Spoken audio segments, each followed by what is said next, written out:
Hola, ¿qué tal? Bienvenidos. En esta ocasión os vengo a hablar de la Ouija, este fenómeno parapsicológico que muchos conoceréis, estoy segura, que habréis practicado más de uno, seguro que también, pero que en muchas ocasiones oculta una serie de misterios que la mayoría de las personas no conocen y que es interesante saber para poder enfrentarnos bien a este juego que algunos le llaman, o a este fenómeno parapsicológico, como a mí me gusta más llamar. Es un fenómeno paranormal si se practica bien, si la sesión de Ouija se realiza bien. Si no, pues no pasa de ser un mero juego en el que se echan unas risas y nada más. Es muy antiguo el sistema de la Ouija. No se llamaba así, por supuesto, pero ya en la antigua Grecia, en el año 500 a.C., existen unos escritos donde se sabe y se ha podido descubrir que la utilizaban, un sistema muy parecido se utilizaba para contactar con lo oculto, con el más allá.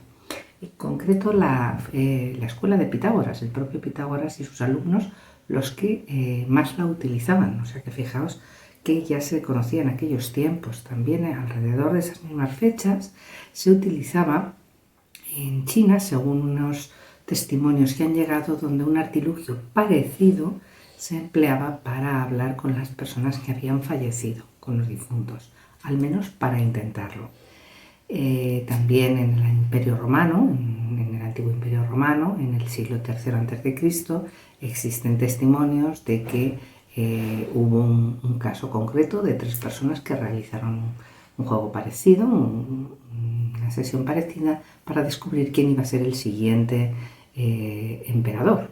Y de hecho esto fue prohibido debido a que se consideró alta traición y pues fueron detenidos y encarcelados. Y la persona que se dijo que había sido la que la que iba a ser el próximo emperador, Teodosio, un simple romano, fue ejecutado. O sea, fijaos la importancia que tenía, porque en Roma, en la antigua Roma, este juego, lógicamente no se llamaba Ouija, se utilizaba mucho, se empleaba mucho, estaba muy extendido, era muy popular. O sea que fijaos si tenemos escritos, si tenemos referencias de que antiguamente ya se intentaba la comunicación con el otro lado a través de un sistema muy parecido a este, al que conocemos hoy en día.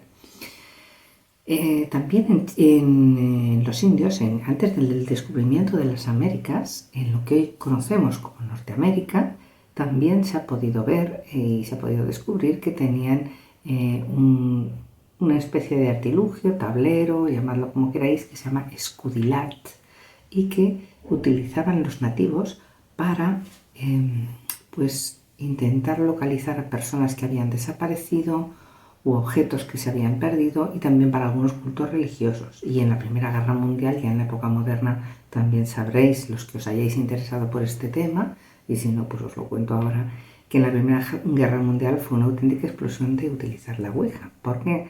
Pues porque como murió muchísima gente, murieron millones de personas y ya nunca más se supo de ellas, sus familiares buscaban de alguna manera contactar con ese más allá para ver si estos soldados, esta gente que había marchado al frente, pues podía darles algún mensaje y consolarles, porque la pérdida lógicamente había sido muy grande.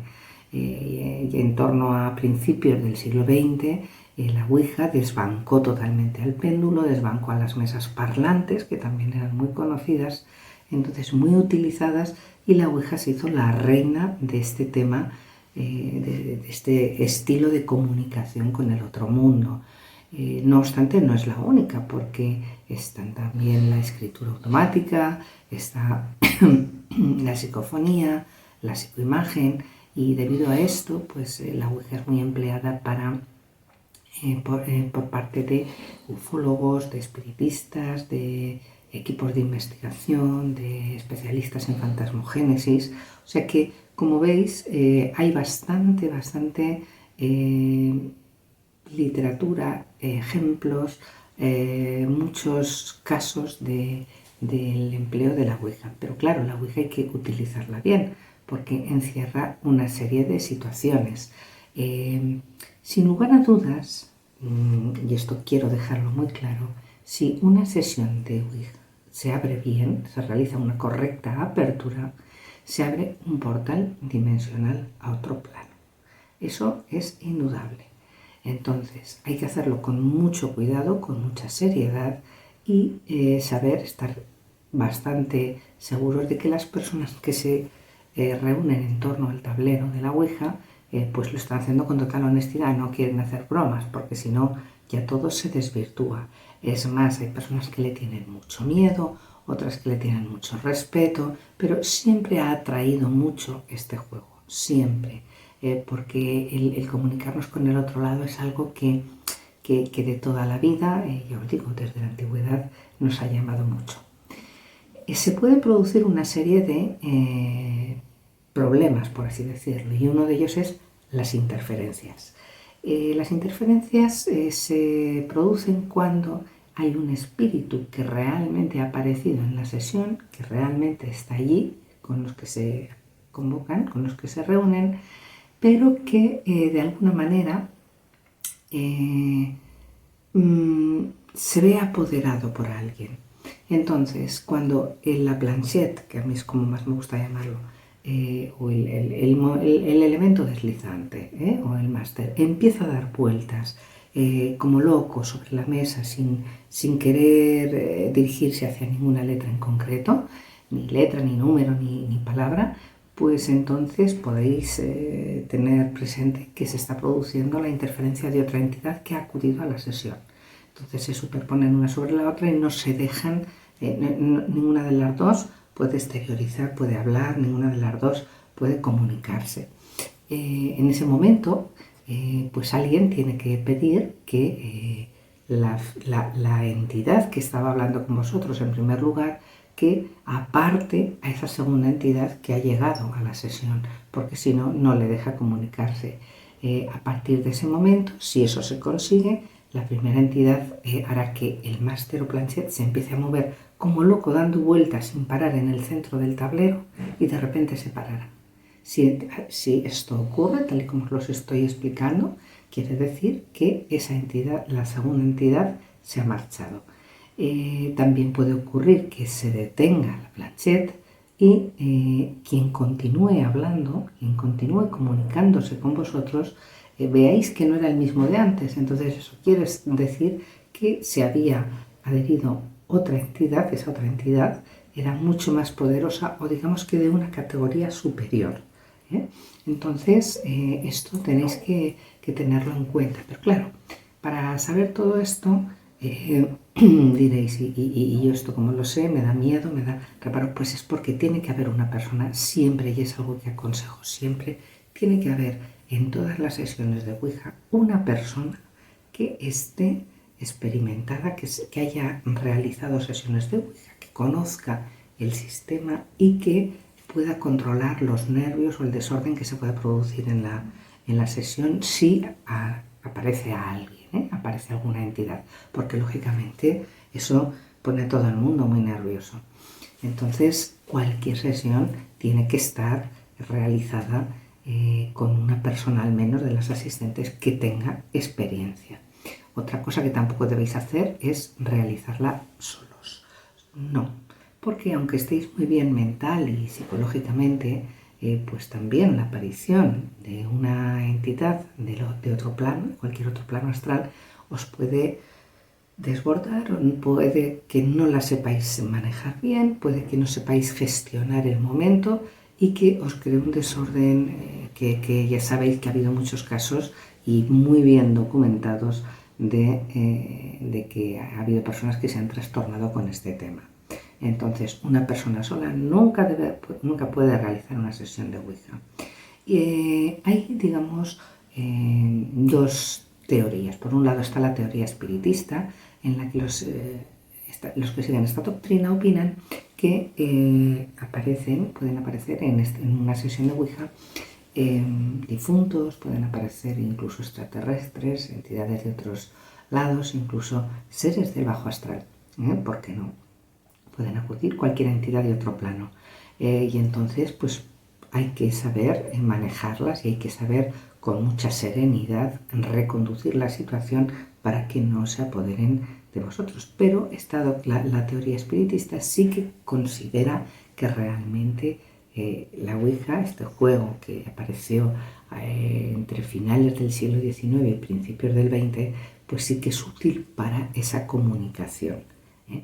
Pero la teoría mecanicista es justamente lo contrario. Son los que dicen, digamos que los más científicos, que dicen que no, que todo es cuestión de nuestro cerebro, de nuestra mente, de que somos nosotros involuntariamente los que estamos moviendo el máster, el elemento deslizante, que de una manera involuntaria, pues alguno de los asistentes a la sesión pues está movilizando la planchette. Pero claro, yo digo, ¿cómo puede ser que todos lleven, o sea, que todos estén regidos, todos los dedos, todas las personas, por un solo cerebro? O sea, eso es muy difícil. Entonces, vamos, es imposible, con lo cual yo tengo mis dudas respecto a la teoría mecanicista.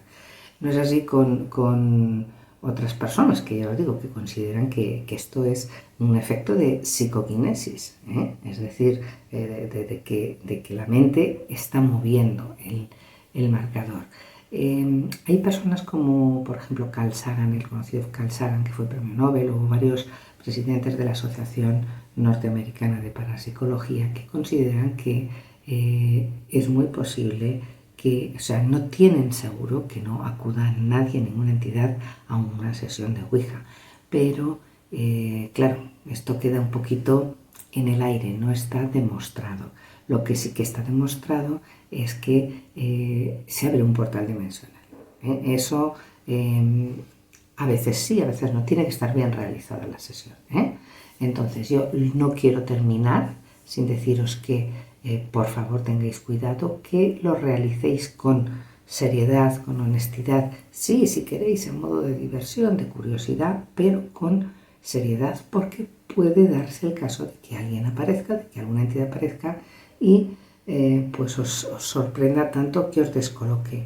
Sobre todo, lo que recomiendo es que si alguien no está bien psicológicamente, o por ejemplo ha perdido a un ser querido hace poco y dice quiero practicar una Ouija inmediatamente para intentar conectar con este ser que ha fallecido, no lo haga. No es el mejor momento, porque si ese ser aparece, le va a producir un caos mental, o sea, un momento de inquietud, de ansiedad a la persona en cuestión que está deseando contactar con el difunto, que va a producir pues un problema grave, un problema grave que podría llegar a trastornarle. Entonces, no lo toméis como un juego, tomadlo como una experiencia, como un fenómeno paranormal, y con eso tenéis suficiente para poder meteros en este apasionante mundo. Espero que os resulte de interés y hasta el próximo vídeo.